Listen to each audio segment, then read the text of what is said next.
At some point, y'all gonna have to realize that you need help. You are not as good as you thought that you were. Ladies, I am specifically targeting this message for you. You need help. I don't know where y'all got this from as far as y'all thinking that y'all can do it without men. I don't know where y'all started getting y'all information in which people are trying to tell y'all that y'all better than what y'all really are. We all need help. But women, listen.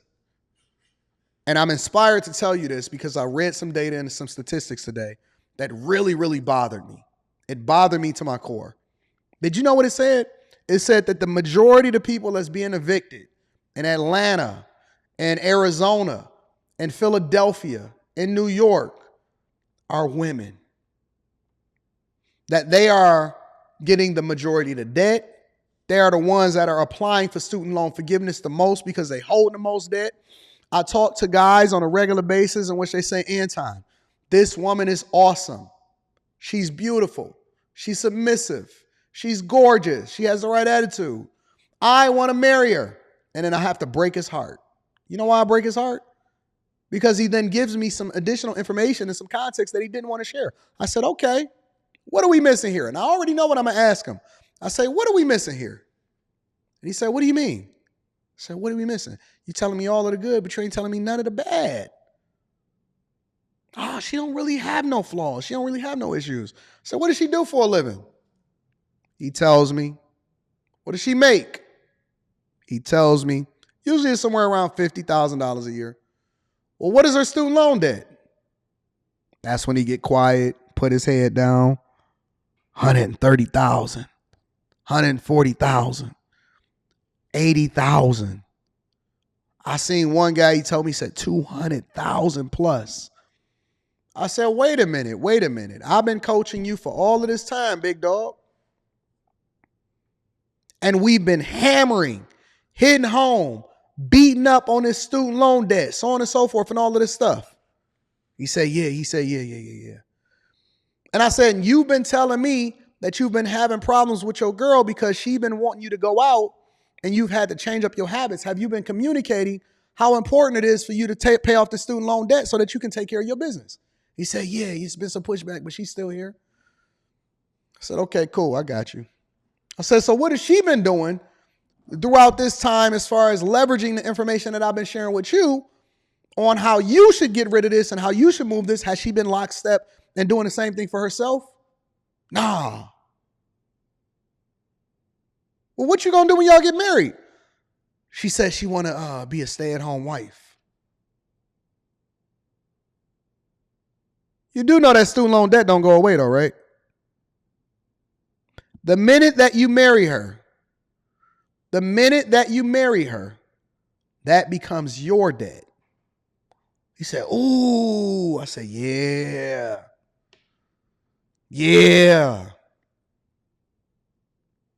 It does not absolve you from being a responsible individual. It does not absolve you from being a responsible person. I see people getting evicted. I've saved some people from getting evicted personally. I do these reports every single day where they target the weakest amongst us in order to rob you, finesse you, take advantage of you. They see you as food. Have you ever watched any of these animal shows? I watch them all the time. Do you know the one that they go for? They go for the weakest one. Lions don't go out there in order to try to prove themselves and try to catch the toughest buffalo. They get the little weakling. The one that be like, eh. They get the weakest one. Whatever it is that feeds their belly, that's what they get. And you know what's happening out here in these streets? It's the same thing. The weakest link are the ones that are getting picked off. And they keep selling y'all on this idea, and it's usually coming from other people that are trying to put you in the same position as them because they don't want to see you happy. They don't want to see you successful. They don't want to see you winning without them. They gonna show you some love as long as you slightly under them. But the minute that you align yourself with the right guy or you start changing your life or you get married, then they're gonna look at you funny and they're gonna start holding you accountable. And it happens to men too. It happens to men too, but this message is for the ladies because men understand that there's going to be some pushback and we're willing to deal with the consequences that come along with whatever it is that we held accountable for because that's what we're conditioned to do. Maybe not so much in this coddled society, but that's the way we're conditioned to understand how life goes. You suffer, there is nobody to save you. Guess what? She can call her boyfriend, and it's a possibility that her boyfriend is going to help her. I can't call you because there's nothing that you can do for me. So I got to get it out the mud. And what that's done is it's built up a level of resilience because God has basically conditioned us and put us in this position where we have to understand that we have to make the unfortunate decision of putting ourselves last so that we can prepare ourselves for the possibility of taking care of everybody else. Real talk. Every once in a while, I get my daughter that comes up to me or I get my wife that comes up to me and she says, thank you. Thank you. I appreciate you. You know why? You know why? I'll give you an example. Do you know why? And this is the honest to God truth. Not just based off of the love, not just based off of the fact that we've been together for so long. Do you know why it's so important to whoever it is that's around me, including my wife, for me to be in a good space? Do you know why they so fervent about making sure that I go to the doctor? Do you know why it's so important that they rub my feet when I get home and I don't ask them? You know why it's so important for them to make sure, have you ate, whatever? Let us know when you get home and we're going to make sure that everything is prepared for you. And I get home and it's just crazy luxury, all of this stuff. And they putting it together and they make sure I'm taken care of. You know why they check on me all the time? You know why it's so important for them to make sure that I sleep well and stuff like that, that I got the best mattress, the best pillow and all of that stuff. Do you know why they do that? Because it's important for me to make sure that they take care of, and I put my life on the line every day. I trade in my time for money. I go outside and I kill myself a little bit more every single day. I will not sleep before I make sure that the people is taken care of around me. I always put my people first, whether you work for me, whether you with me, whether you my daughter or whatever. And so they have a vested interest. Their equity is also into me because they realize that not only do I need them in order for me to be the best version of myself, because they make it easier for me to be able to move, but they need me more than ever. And it's not that they can't go out there and do it on their own, but why would they suffer in that way when their real superpower is in the other things that really add value into what we're doing from a business perspective? And so they have a vested interest in seeing me successful. You know why? Because they then become the beneficiary of that. And the minute that women started to divest themselves from men is the minute that they started suffering unnecessarily. Because we already got to suffer. We already got to go through stuff. We already got self-inflicted wounds. Life is going to kick your butt anyway. And then you're going to throw on your own self-inflicted wounds on top of that? That's crazy to me. That's absolutely crazy to me. Why would you suffer unnecessarily simply because you feel a certain type of way? We are making long-term life decisions based off of how we feel and not necessarily based off of what's best. It's insane. It's insane.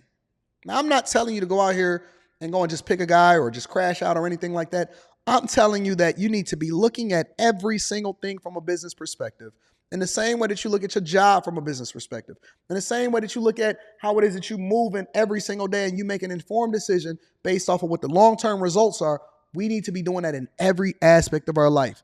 Stop saying this dumb stuff. It's the dumbest thing ever. When you talk to a group of guys, they don't necessarily say we don't need women. And it's that we need you to survive. But more or less, we understand the value that comes along with having decent women around us. But when you talk to women a lot of times, especially when they spurned or they scorned or they having issues within their own life, they say wild stuff. And I also want y'all to remember that the power of life and death is in your tongue. And whatever it is that you profess out into the world usually translate into your real life. So when you say these wild things, not only are you manifesting it in real life, but you're conditioning your mind to go after it. When you say these wild things, You're conditioning yourself to manifest it because you start to put into action how you moving and it translates into your real life. That's where the faith and it works. You putting your faith in something that's not going to be fruitful for you. You're planting your seeds and it's not going to bear good fruit. And we have a finite amount of time on this earth. Why not spend your time or your monies or your resources doing things that's actually going to be in your best interest? You're mortgaging your future for how you feel right now, and you absolutely positively are going in the wrong direction. The first thing you got to do is you got to change your mentality. Second thing you got to do is you got to align yourself with a group of people that's going in the direction that you're going in. The third thing that you got to do is mind your tongue. That wicked, that evil, that ugly, that stupid tongue is going to be the end of you if you don't get some control over it. Your tongue, your mouth, that is one of the most dangerous things that you got on your body. You talk too much. And you need to get some control. But we're going to get you together. We're going to get you together. One thing that we do over here on the Millionaire Morning Show and in the Patreon, make sure y'all tap into the Patreon. Link is in the description as well as pinned to the top of the chat. The one thing that we do over here is that we get you together in its entirety. It's not just the money. It's not just stocks. It's not just politics. It's not just the news. It's not just what city you move to. It's not just how it is that you can run up a bag. It's whether or not you can develop the good character that'll keep you once you get to the money and the resources. And then when you develop in a good character, you're going to realize that seek ye first the kingdom of God and his righteousness, and everything else will be added unto you. You're going to realize that you great at what you're going to do, and the money is going to come with it. The greatness is going to come with it. The success is going to come with it. But you got to spend just as much time developing that character and keeping that funky tongue closed as you are trying to get to the bag and being a boss bee. You need us. You need us more than you ever have. Trust me. And we love to have you. It's not like we don't want you. It's just that we prefer to have you a certain way. That's all I'm saying.